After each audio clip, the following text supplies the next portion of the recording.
So, hello and welcome to this NPTEL course titled The Novel and Change. We'll continue reading Charles Dickens's Great Expectations. We'll just start off where we left last time. And in this particular session, we will look at the contrast of the city and the country and how the contrast is embodied the character of Joe Gargery, who happens to be the brother-in-law of Pip, and of course Pip, who moves increasingly into this very capitalist, cannibalistic world of London. And in the earlier session, if you remember, we talked about how this shift into London is also very closely corresponding to the shift in the nature of the economy, the nature of fortune, the nature of wealth, where we have this whole idea of a formalized banking, formalized money exchange, formalized share market and stocks. So these things were getting industrialized in very, very massive scale at this point in time. So the whole idea of remote capital or proxy capital or fictitious capital. So these things were becoming interestingly prevalent at that time. And Dickens's novel, Great Expectations, is, among other things, a novel about investments.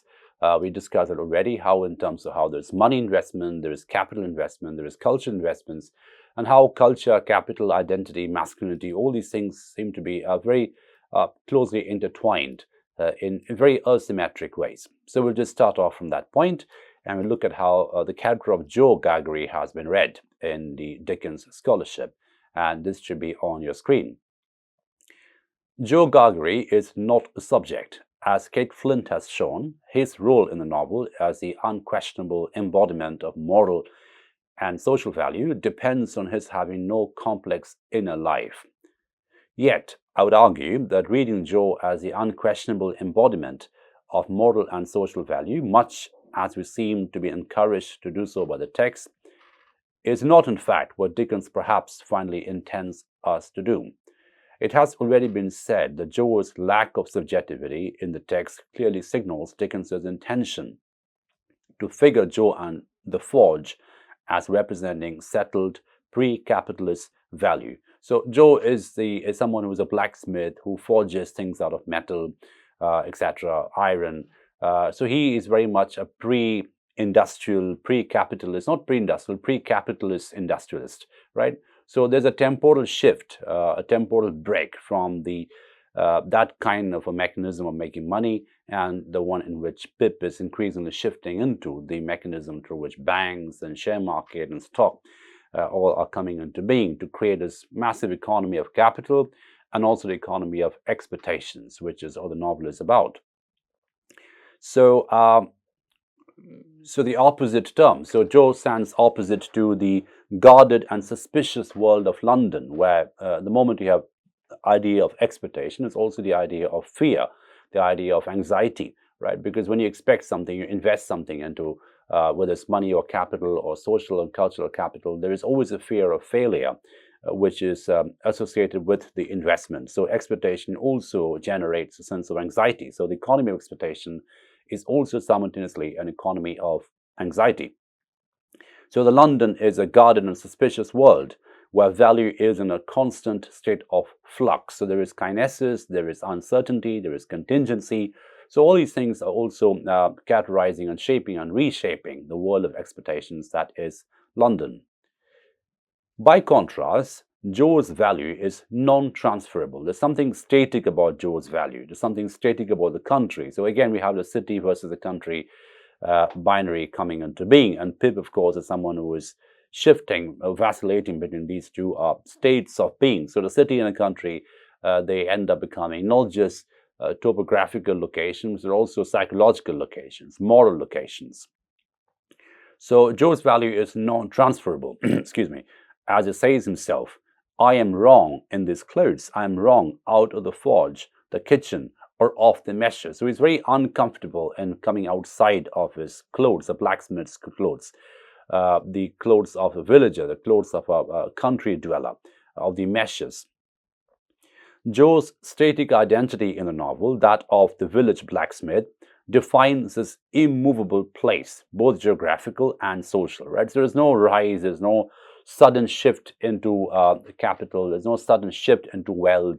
It's a very slow state process, right? And there is some solidity in that slowness, right? As opposed to which Pip's transition from a village boy to a capitalist is sudden and almost accidental and quite serendipitous.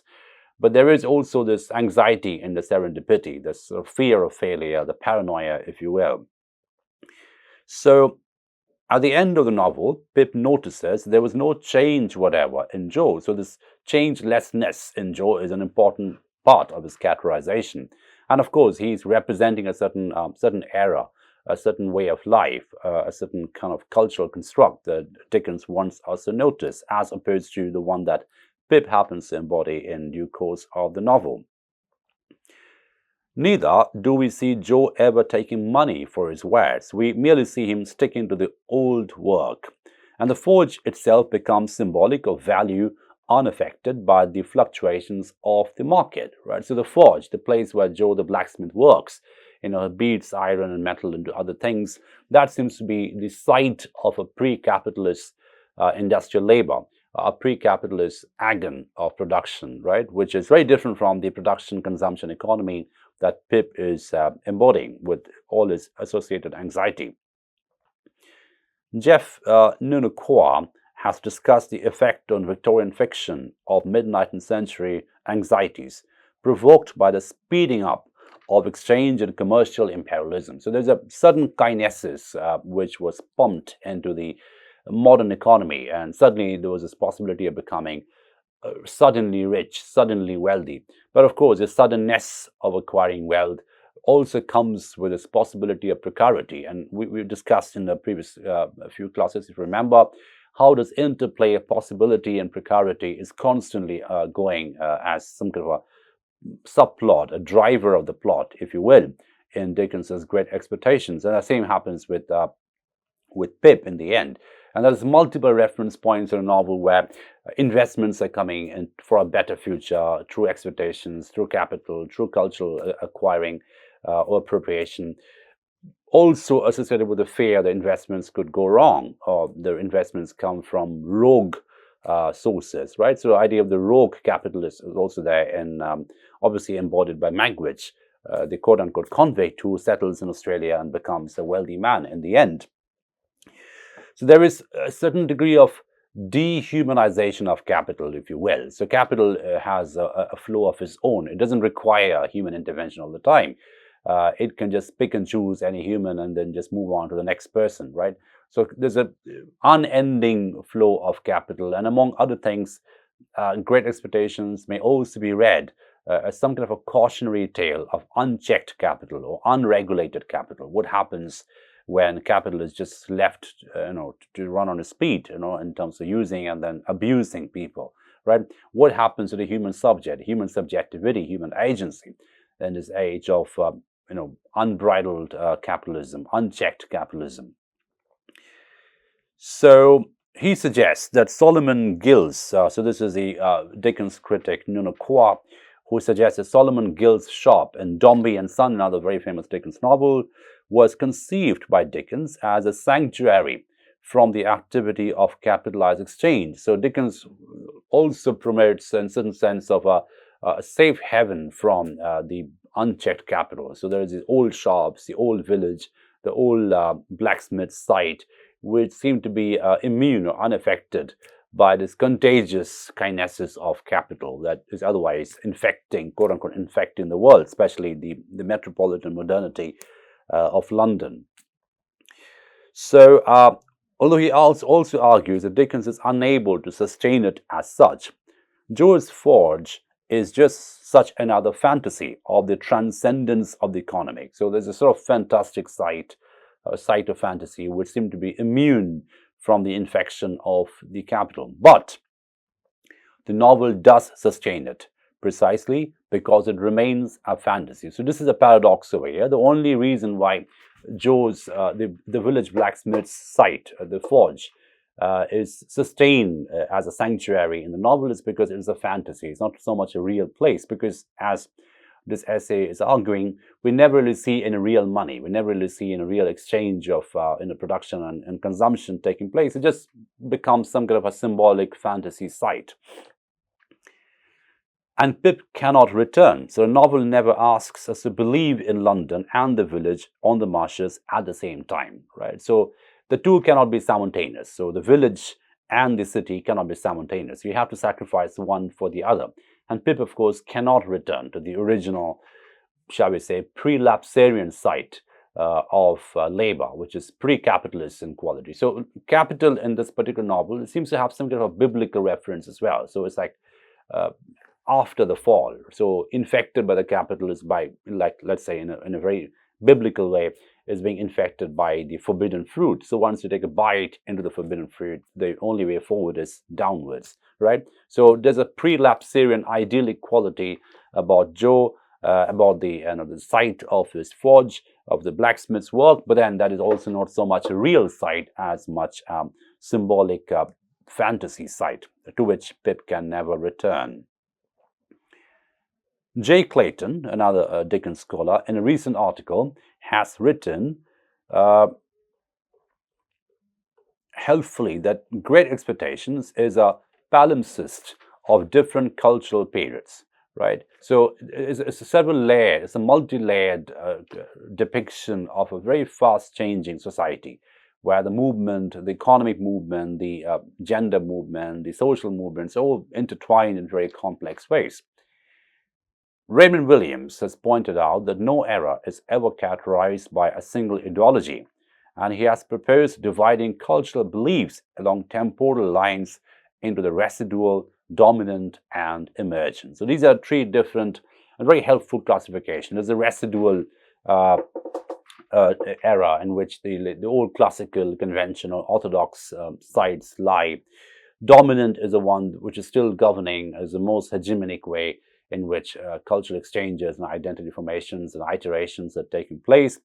And emergent is a possibility of newness, as the new things which are about to emerge. So there's an anticipatory quality about the emergent as well. So the residual, the dominant, and the emergent. In this reading, the world of Joe's forge is residual. The world of Pip's London is dominant or emergent, right? So Joe's forge, or the blacksmith site that he has in a village, is a residual layer, but we also see how that layer is very quickly becoming obsolete, very quickly becoming a thing of the past, a site of the past, some kind of a memory archive. It just goes back in some kind of nostalgia, looking back into some kind of idyllic past. Whereas the present and the future seem to be London, the world of stock exchanges and banks and trade and all the rest of it. So the new capitalist is about to be born. Yet the idealization of Joe's forge as both simultaneous with and divided from the urban environment is crucial to a novel which takes the idea of place and displacement as one of its central themes. So, as we have discussed already, the Great Expectations is, among other things, a story about alienation, a story about getting out of the root, in a sense of becoming rootlessness, which is connected to a sense of uncertainty, contingency, anxiety, which in turn is connected to the emergent flow of the remote capital, the proxy capital, the fictitious capital. So money that you don't own, money that is floating around you, money that you partake of, money that you are a sharer of. So the whole idea of the shareholder comes into being, where no one really owns the money, really. And so even if it's your money, you invest it in something else and it becomes someone else's money. So the money becomes a very intersectional, kinetic activity. So from being an ontic quality, money here becomes a performative quality. It becomes a fluid quality, a kinetic quality. Right? That distinction, that transition is important because it also underscores the identity transitions that take place in the novel. David Harvey identifies one of the contradictions produced by capitalism and globalization when he says, there's a quote, "The identity of space was reaffirmed in the midst of the growing abstractions of space." So on the one hand, there's this massive abstraction of space with globalization. All space can come together in sort of interchangeable ways. But at the same time, this pull of putting everything together, this galvanizing pull where all spaces come together, also creates simultaneously and paradoxically the production of unique spaces, the production of spaces where identity formations, identity iterations are very, very heavily invested, right? So we have this identity space, the localized space, running parallel and simultaneously to the idea of a globalized fluid space. So the global and the local, the fluid and the iterative, they come and connect together in very, very intersectional ways. As space was increasingly conquered by new technologies, you can think of the telegram, the telephone, the typewriter, the gramophone, and obviously later with new forms of technology, and the action of capital became more and more attenuated and remote in its effects. A corrective value was increasingly attributed to the particularity of space, right? So there seems to be some kind of a knee-jerk defense reaction against this fear of over-abstraction, right? So suddenly there was this idea of possessing space or conquering space or identifying space or attributing space with particularities. So simultaneously with the idea of the globalized space, or space as an act of globality, we also have a space as an act of particularity. And the global and the particular are connected in very, very interesting corrective as well as intersectional and supplementary ways. In Great Expectations, Dickens dramatizes this contradiction by his contrast of the particular and the local space of the village, which belongs to Pip, with the alienating and alarming spaces of London, right? So there is this idyllic free space, nature space of Pip in the village, contrasted with this sort of cannibalistic, very consumerist and dark space of London, where everyone is alienated from everyone else, right? So this alienating and alarming space of precarity, of peril, etc. Ours was a marsh country, declares Pip with a confident possessiveness of tone. So it is our space. The village was our village, and it was a marsh country. So we seem to know the space, whereas in London, the space seems to know us, right? So it's the other way around. Pip has intimate knowledge of this country, remembering even in the dark that a beacon by which the sailors steered was an ugly thing when you were near it, and always able to find his way across the marshes. I knew them well and could have found my way on a far darker night. So the familiarity of the space, the familiar coordinates, the beacon light, the other kinds of references across the marshlands despite the darkness. So again, the sense of familiarity, the sense of kinship is established over here. References to our country and our clerk and our village and our own marsh mist establish Pip's sense of belonging both to the place and to the community of the village. So the sense of community, solidarity, kinship, which are established and underscored and foregrounded by this kind of a description. By contrast, London is represented as images of violence. Smithfield, the first place Pip experiences, and significantly a huge market, is a shameful place, being all asmear with filth and fat and blood and foam. Newgate prison, with its condemned prisoners, was horrible and gave me a sickening idea of London. And Barnard's Inn reminds Pip of a flat, burying ground, where he nearly beheaded himself on a window that came down like the guillotine. So guillotine, of course, is a product of the French Revolution. It's an instrument, the iconic instrument of the French Revolution, which is also associated with torture, with violence, with mutilation, with brutality, right? Now, the same metaphors of the guillotine and the blood and the violence, they all come back in this very dense description of a very perilous landscape of London, where there's always this possibility of precarity, always the possibility of being robbed or being murdered or being cheated or being looted, right?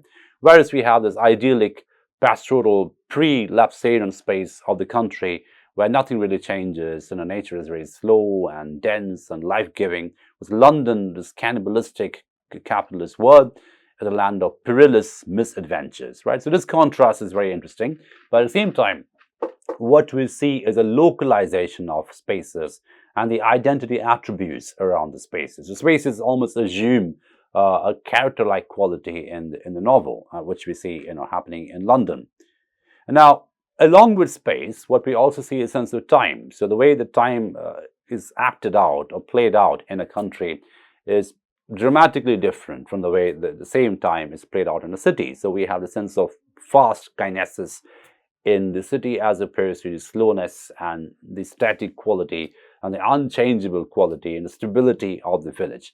So the city, the metropolis of London, it thrives as an industry of instability, an industry of insecurity, an industry of investments, which are associated with insecurity and instability. Whereas you have the pre-lapsarian England, the English countryside, which is a world of stability and slow change, right? So we have that contrast played out, not just through metaphors of spatiality, through metaphors of space or spatial identities, but also, unsurprisingly and appropriately, through metaphors of time, of temporal identities. And we see that from a quotation in the novel. Only a few days after he has left his village, Pip thinks, and this is a quotation from the novel, on a moderate computation, it was many months that Sunday since I had left Joe and Biddy. The space interposed between myself and them partook of that expansion, and our marshes were any distance off. That I could have been at an old church in my old church-going clothes on the very last Sunday that ever was seemed a combination of impossibilities, geographical and social, solar and lunar, right? So look at how the cosmic metaphor is brought in, right? But the sense of distance between the country and the city is measured in metaphors which are, interstellar in quality, which are cosmic in quality. Such is a difference, such is a dramatic difference between these two states of being. So as I mentioned already, the city and the country over here, they correspond to not just geographical location, but also psychosocial location, right? And the psychological locatedness or situatedness of the village and the country are measured, the sort of immeasurable distance between the two are measured using this geographical and, interstellar and cosmic coordinates such as solar and lunar, as you can see over here.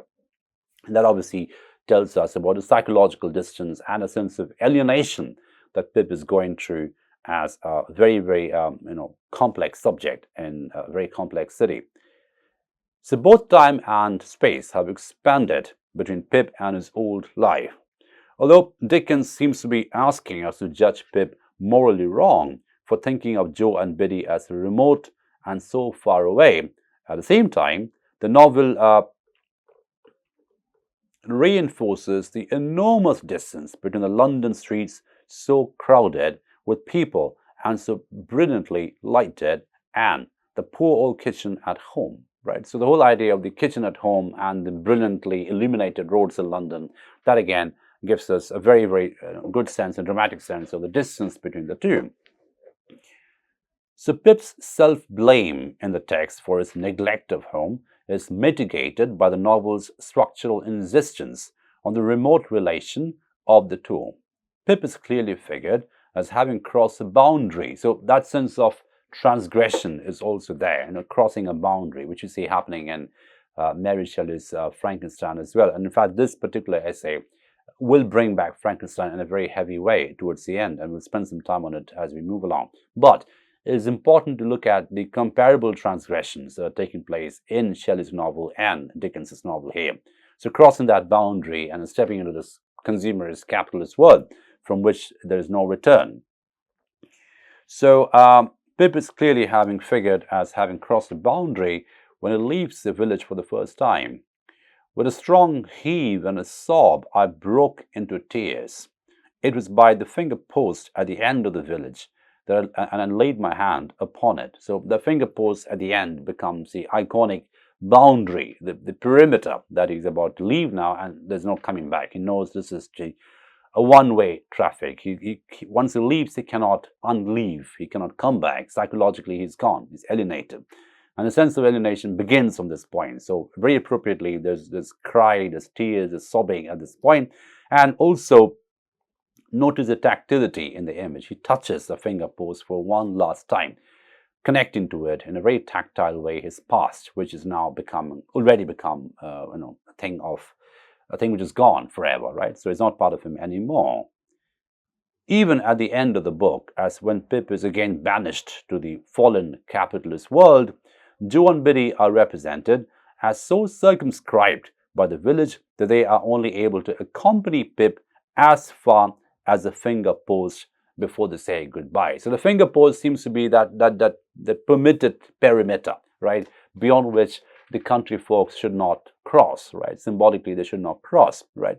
So Joe and Biddy the typical slow, stable country folk, the peaceful country folk, they seem to be abiding or conforming to the code, the territorial code over there, which is why they can only accompany Pip very symbolically till the finger pierce, and then he can come back and say goodbye and come back. They will not cross it. That will become symbolically an act of transgression, which Pip has already done, which is why he is, punitively banished into the fallen capitalist world.